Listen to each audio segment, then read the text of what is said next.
Pessoal, bom dia. Vamos dar seguimento na nossa matéria de artes, o expressionismo, que ainda vai estar. Então, foi um movimento artístico embalado pela arte moderna, no início ali do século XX, e teve expoentes nas artes visuais. Então, ele não só teve nas artes visuais, como engloba o cinema, então teve influência no cinema, no teatro, na literatura, na música, na dança, na arquitetura e fotografia. Mas especificamente iremos tocar no contexto geral, que foi nas artes visuais. Ele se contrapôs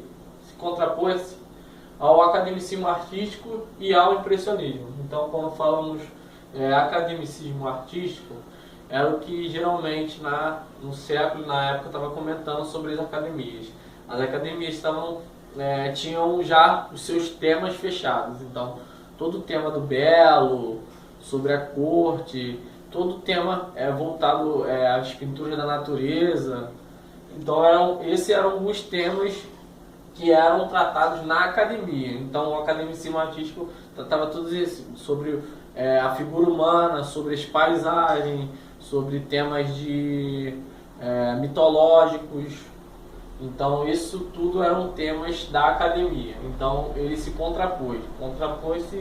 ele se pôs contra, tá? Então, se pôs contra todas essas temáticas da academia, todas as academias artísticas, e ao impressionismo, que o impressionismo eles pregavam de captar a realidade, da impressão da realidade. Quando vocês tiveram nas séries anteriores falando um pouco sobre impressionismo, pontilhismo, que de perto tem uma impressão e de longe tem outra. Então, eles captavam a realidade. E o expressionismo foi o inverso. Em vez de captar a realidade, ele o expressionismo cria a realidade. Então, seus temas são relacionados. Aqui são alguns temas da pintura expressionista. Então, são a angústia da condição humana, a morte, o medo, muitas vezes representados de maneira sombria, e as figuras eram deformadas.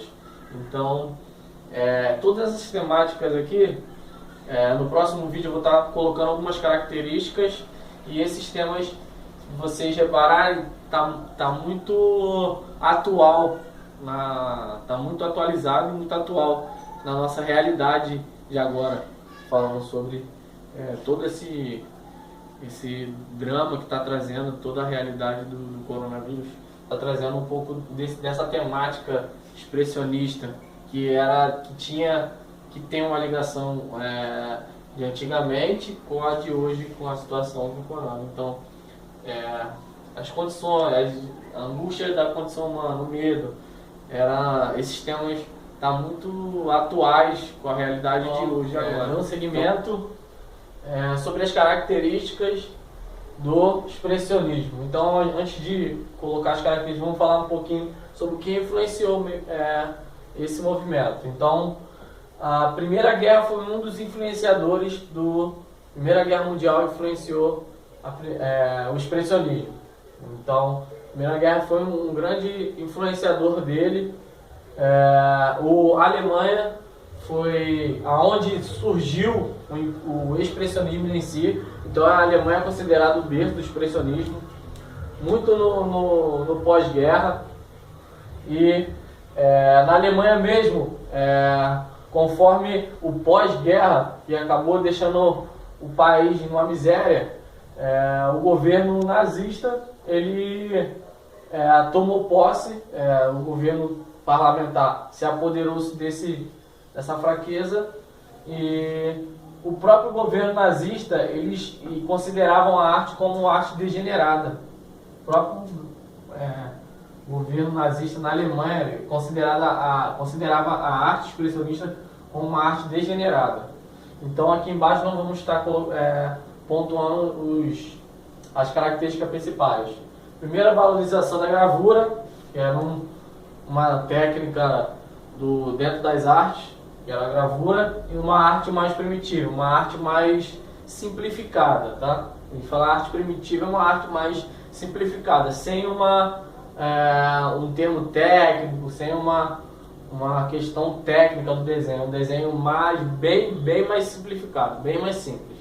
A deformação das formas, como foi colocado no primeiro vídeo, eles deformavam as pessoas que eram retratadas nas pinturas, nas imagens.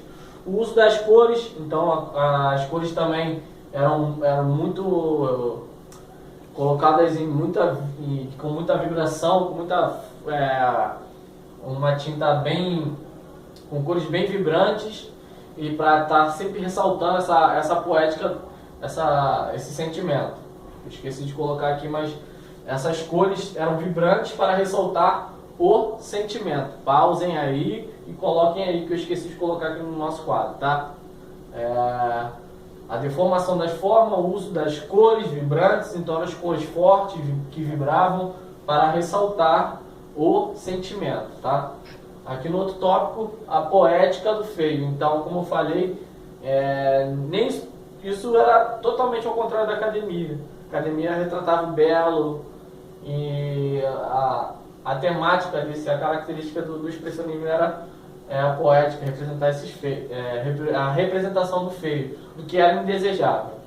Os artistas, Edvard Munch e Heinrich Eckel, Anita Malfatti e Lazar Segal. Esses dois primeiros foi o que eu coloquei dos dois artistas europeus. Edvard Munch, que todo mundo conhece, é da obra do Grito, aquela do Grito bem famosa mesmo, perdão. E a Anita Malfatti e o Lazar Segal. A Anita Malfatti participou do modernismo, e o Lazar Segal, que era um húngaro que veio de uma guerra, da Primeira Guerra, e se refugiou aqui no Brasil, e que também participou da exposição do modernismo. Abelardo da Hora, esqueci de comentar. Abelardo da Hora, que também, ainda dentro da temática do expressionismo, ele trabalhou com essa temática social. Então ele foi um artista pernambucano que ele retratou toda essa temática da miséria, da pobreza lá em Pernambuco, e ele conseguiu retratar através de pintura, da gravura, dos desenhos. Ele foi um escultor, desenhista, pintor, gravador, e ele representou isso muito. O que coincide, a influência para ele foi Cândido Portinari, que também Cândido Portinari representava muito esse meio social, a sociedade, a população, a criança brincando, mas ele veio para uma temática mais crítica, né? Mais polêmica, que foi a temática da miséria e da pobreza lá do povo pernambucano. Dentro dessa temática também, vocês vão escolher uma obra desses 4 artistas que eu falei. Escolham um desses 4 artistas e uma obra que represente a situação atual que nós estamos vivendo, tá, galera? Então, é uma situação atual que relembra muito o expressionismo, tá? A situação do corona. Então, eu queria que você escolhesse um artista e um tema que se enquadra mais na atual situação, tá? E vocês vão responder em 10 linhas o porquê escolheu. Respondam em 10 linhas o porquê escolheu esse artista e essa obra, tá? Curtam o nosso joinha, zoando, galera, só para descontrair. Ficamos por aí e é isso, tá, galera?